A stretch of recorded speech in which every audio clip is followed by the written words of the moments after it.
موجود ہیں آج. لہٰذا میرے بھائی یہ حالت زار کو بدلنا ہے. یہ جو حالت مسلمانوں کے ذلت و خواری کا جو معاملہ ہے اس کو بدلنا ہے. کب ہوگا یہ؟ کب؟ جب ہر مسلمان یہاں بیٹھنے والا ایک عہد کر کے اٹھے کہ اب میں اسلام کا ایک سپاہی بن جاؤں گا انشاءاللہ, میں اسلام کو چاہنے والا بن جاؤں گا انشاءاللہ, میں نبی کی سنتوں کو جو ہے نا لوگوں کے سامنے لانے والا بن جاؤں گا, میں نمازوں کی پابندی کروں گا, میں قرآن نہیں پڑھا ہوں پڑھ کر کے ترجمے سے پڑھ کر لوگوں تک قرآن کو پہنچاؤں گا انشاءاللہ.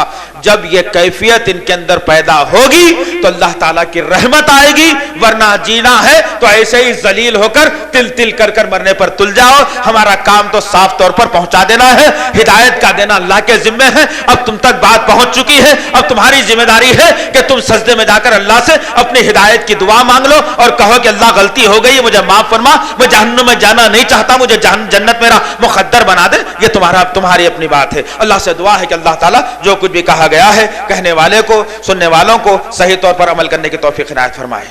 اے اللہ 5 وقت کی نماز پڑھنے والا بنائے, اے اللہ قرآن پڑھنے والا بنائے, آپس میں اتحاد اتفاق پیدا فرما دے, آپس کے نفاق کو ختم فرما دے. اے اللہ جو کوئی مسلمانوں کے خلاف میں یا اسلام کے خلاف میں سازشیں بن رہے ہیں میرے پاک پروردگار, ان کی سازشوں کو ان پر الٹ دے میرے غفور رحیم, ان کو نیست و نابود کر دے میرے پاک پروردگار, ان کو پریشان کر دے میرے اللہ. اے میرے پاک پروردگار افغان کے مسلمانوں کی حفاظت فرما میرے اللہ, فلسطین کے مسلمانوں کی حفاظت فرما میرے اللہ. اے میرے غفور رحیم عراق کے مسلمانوں کی حفاظت فرما میرے اللہ, شام کے مسلمانوں کی حفاظت فرما میرے اللہ. اے میرے اللہ مصر کے مسلمانوں کی حفاظت فرما میرے اللہ. اے میرے اللہ یہ ملک ہندوستان ایک امن کا گہوارہ رہا ہے میرے اللہ, یہاں پر ہندو اور مسلمانوں نے مل کر کے ہمیشہ زندگی گزاری ہے میرے پاک پروردگار, لیکن کچھ سازشیں ایسی چل رہی ہیں میرے اللہ جس کی وجہ سے مسلمانوں اور ہندوؤں میں جو ہے دراڑ پیدا کرنے کی کوشش کی جا رہی ہے میرے اللہ. اے میرے پاک پروردگار ہمارے اندر ایسی طاقت عنایت فرما دے کہ ہم ان ظالموں کے شکنجے کو مروڑ سکے میرے پاک پروردگار, ان کے پنجوں کو مروڑ سکے میرے اللہ. اے میرے اللہ یہ ملک امن کا گہوارہ رہا ہے,